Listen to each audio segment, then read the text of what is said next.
Hello friends, स्वागत है आप सबका एक बार फिर से हमारे इस YouTube channel Agastya online classes में। रीड स्पेशल इस क्लास में आज हम पृथ्वी की गतियों से संबंधित कुछ महत्वपूर्ण प्रश्नों का अध्ययन करेंगे। लेकिन वीडियो में आगे बढ़ने से पहले अगर आपने अभी तक हमारा चैनल सब्सक्राइब नहीं किया है तो आप इसे सब्सक्राइब कर लें और बेल आइकन को प्रेस कर लें। और आपको अगर आज का हमारा ये वीडियो पसंद आता है तो आप इसे लाइक एंड शेयर जरूर करें।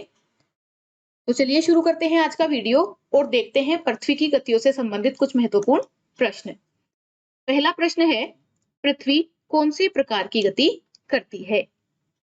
तो हम जानते हैं कि पृथ्वी अपने अक्ष पर घूर्णन करती है, यानी पृथ्वी घूर्णन गति करती है और अपने अक्ष पर घूमने के साथ साथ वो सूर्य के चारों तरफ चक्कर भी लगाती है, यानी परिक्रमण गति भी करती है। तो इस प्रश्न का सही जवाब है तीसरा, उपर्युक्त दोनों, यानी घूर्णन गति और परिक्रमण गति दोनों प्रकार की गति पृथ्वी करती है। दूसरा प्रश्न है, पृथ्वी का अपने अक्ष पर घूमना कहलाता है। तो पृथ्वी का अपने अक्ष पर घूमना घूर्णन कहलाता है और परिभ्रमण भी कहलाता है। इसलिए इस प्रश्न का सही जवाब है चौथा ऑप्शन 2 व 3 दोनों, अर्थात घूर्णन भी और परिभ्रमण भी। नेक्स्ट क्वेश्चन है, पृथ्वी अपने अक्ष पर एक चक्कर कितने समय में पूरा करती है? तो हम जानते हैं कि पृथ्वी अपने अक्ष पर एक चक्कर 24 घंटे यानी एक दिन में पूरा करती है। नेक्स्ट क्वेश्चन है, पृथ्वी अपने अक्ष पर कितने डिग्री झुकी हुई है? तो इसका सही जवाब है 23.5 डिग्री। पृथ्वी अपने अक्ष पर 23.5 डिग्री झुकी हुई है। फिर है, निम्न में से कौन सा कथन सत्य है? देखिए, पहला कथन है, पृथ्वी अपने अक्ष पर घूर्णन पश्चिम से पूर्व दिशा में करती है। पृथ्वी अपने अक्ष पर घूर्णन पश्चिम से पूर्व दिशा में करती है, यह कथन सत्य है, क्योंकि इसीलिए हमें सूरज जो है वो पूर्व में उगता है और पश्चिम में डूबता है, और जो अन्य आकाशीय पिंड हैं वो भी हमें पूर्व से पश्चिम घूमते हुए प्रतीत होते हैं। दूसरा कथन है, अक्षीय गति के कारण ही, यानी पृथ्वी के अपने अक्ष पर घूर्णन के कारण ही पृथ्वी का आकार भू आब है। देखिए, पृथ्वी का भू आब आकार है, यानी पृथ्वी ध्रुवों पर चपटी है तथा मध्य भाग से उभरी हुई है। ये भू आब आकार है पृथ्वी का। तो ये भू आब आकार भी पृथ्वी की अक्षीय गति के कारण ही है, क्योंकि अक्षीय गति के कारण केंद्रापसारी बल की उत्पत्ति होती है, जिस कारण पृथ्वी ध्रुवों पर चपटी और मध्य भाग से उभरी हुई है। तीसरा कथन है, अक्षीय गति के कारण ही पृथ्वी पर दिन रात बनते हैं। देखिए, अक्षीय गति के कारण ही पृथ्वी के सभी स्थान बारी बारी से सूर्य के सामने आते हैं।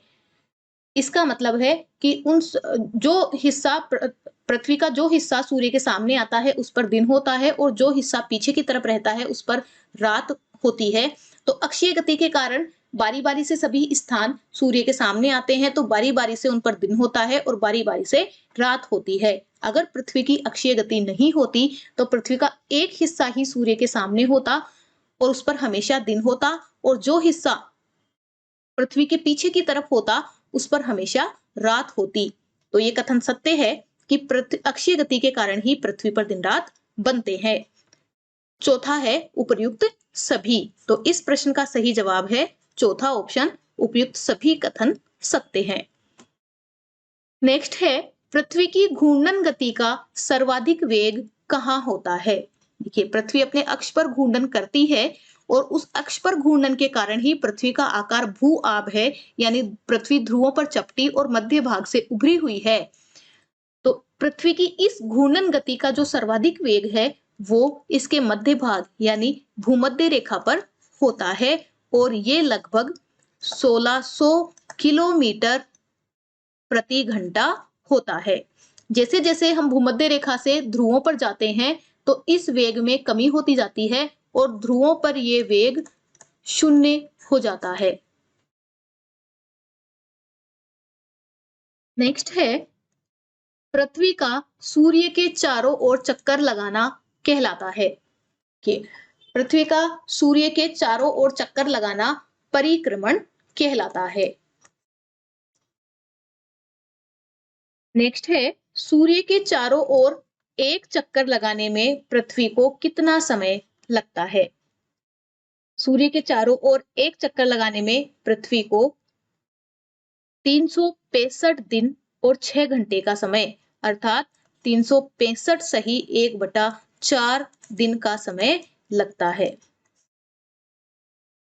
नेक्स्ट है पृथ्वी अपने कक्ष के सापेक्ष कितने डिग्री का कोण बनाती है? अभी हमने देखा था कि पृथ्वी अपने अक्ष पर 23.5 डिग्री झुकी हुई है और अब ये प्रश्न है कि पृथ्वी अपने कक्ष के सापेक्ष कितने डिग्री का कोण बनाती है, तो इसका सही जवाब है 66.5 डिग्री का। नेक्स्ट है सूर्य के चारों ओर सूर्य के चारों ओर पृथ्वी की कक्षा की लंबाई है। देखिए पृथ्वी एक दीर्घ वृत्ताकार पथ पर सूर्य के चारों ओर चक्कर लगाती है। तो जो ये दीर्घ वृत्ताकार पथ है जो पृथ्वी की कक्षा कहलाती है उसकी लंबाई कितनी है? तो इसकी लंबाई है 965 मिलियन किलोमीटर। नेक्स्ट है सूर्य की परिक्रमा करते समय पृथ्वी की गति होती है। पृथ्वी किस गति से सूर्य की परिक्रमा करती है? तो इसका सही जवाब है 29.6 किलोमीटर प्रति सेकंड की गति से पृथ्वी सूर्य की परिक्रमा करती है। नेक्स्ट क्वेश्चन है पृथ्वी और सूर्य के मध्य की औसत दूरी कितनी है? देखिए पृथ्वी सूर्य के चारों ओर चक्कर लगाती है तो वो कभी कभी तो सूर्य से सर्वाधिक दूरी पर स्थित होती है और कभी सूर्य के नजदीक स्थित होती है।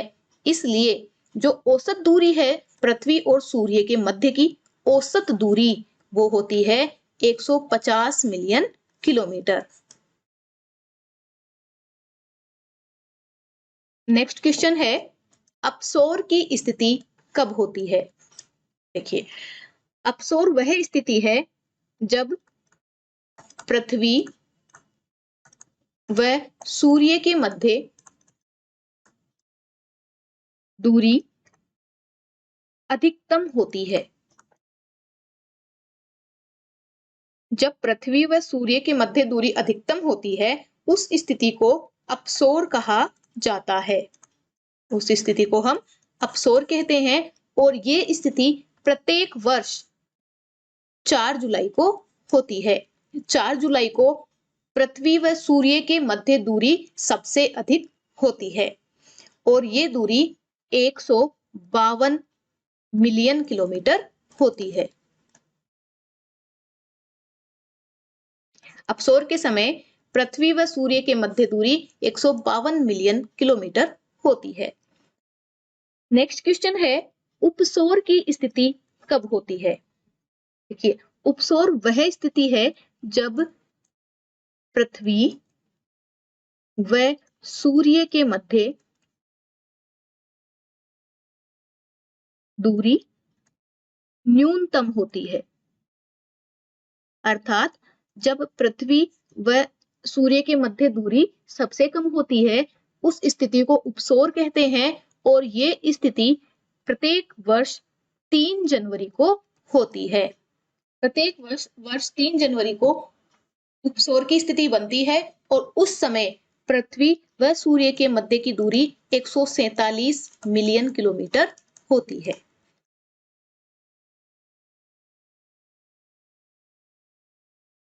नेक्स्ट क्वेश्चन है 21 जून को उत्तरी गोलार्ध में सबसे लंबा दिन और सबसे छोटी रात होती है, इसे क्या कहा जाता है?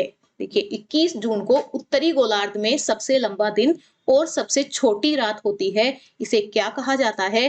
तो इसका सही जवाब है उत्तरी अयनांत। इसे हम उत्तरी अयनांत या कर्क संक्रांति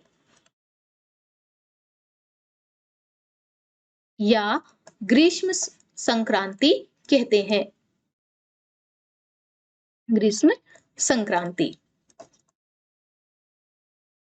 देखिए 21 जून को सूर्य कर्क रेखा पर सीधा चमकता है। कर्क रेखा पर सीधा चमकने के कारण 21 जून को उत्तरी गोलार्ध में सबसे लंबा दिन होता है और सबसे छोटी रात होती है। इस स्थिति को उत्तरी अयनांत या कर्क संक्रांति या ग्रीष्म संक्रांति कहा जाता है। नेक्स्ट क्वेश्चन है, दक्षिणी गोलार्ध का सबसे लंबा दिन किस दिन होता है? देखिए दक्षिणी गोलार्ध का जो सबसे लंबा दिन है वो 22 दिसंबर को होता है। 22 दिसंबर को जब दक्षिणी गोलार्ध का सबसे लंबा दिन होता है तो हम इसे दक्षिणी अयनांत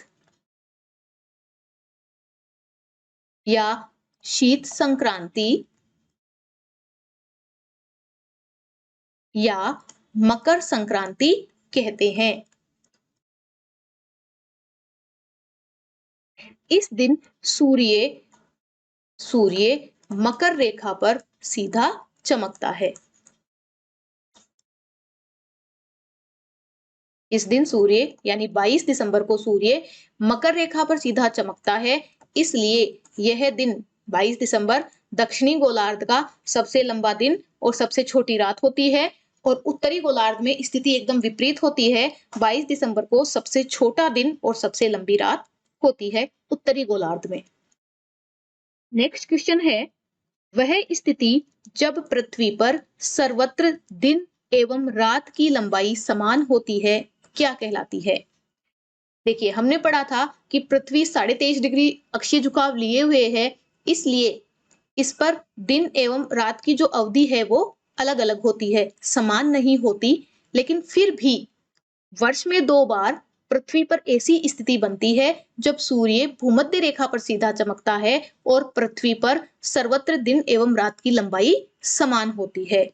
इस स्थिति को हम विषुव कहते हैं। ये स्थिति विषुव कहलाती है और इस स्थिति में सूर्य भूमध्य रेखा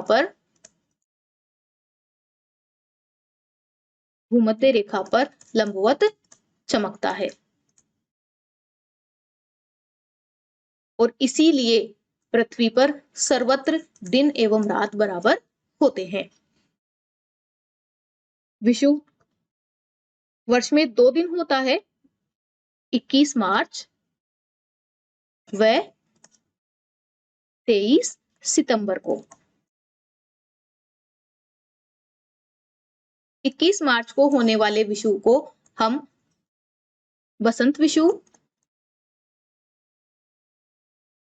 और 23 सितंबर को होने वाले विषुव को हम शरद विषुव कहते हैं।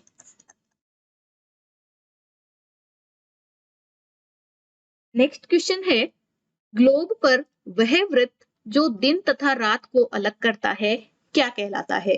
देखिए ग्लोब पर वह वृत्त या रेखा जो दिन तथा रात अर्थात उजाले तथा अंधेरे भाग को अलग अलग करती है, वह रेखा या वह वृत्त क्या कहलाता है? तो वह वृत्त प्रकाश वृत्त कहलाता है। इस प्रश्न का सही जवाब है प्रकाश वृत्त।